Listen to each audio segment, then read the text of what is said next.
रामेश्वर रोडगे जिल्हा निबंधक आहे जेडिया छत्रपती संभाजीनगर। काल या ठिकाणी सर्व दुय्यम निबंधक यांनी एक दिवसाचा लक्षणीय या ठिकाणी बंद पुकारला होता।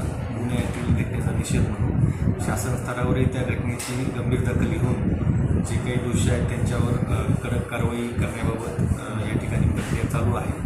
आणि त्यानंतर मग सर्व दुय्यम निबंधक यांनी आपलं जे बंद आहे ते या ठिकाणी मागं घेतलेलं आहे। आणि आजपासून आता सर्व जिल्ह्यातील आपले जे कार्यालय आहेत ते नोंदणीसाठी सुरळीतपणे कामकाज चालू आहे। एक पॉईंट सांगा, तुमच्या सुरक्षेसाठी आपण काय बंदोबस्त काय, पोलीस बंदोबस्त वगैरे काही माहिती नाही, आवश्यकतेप्रमाणे आपण मागवतो।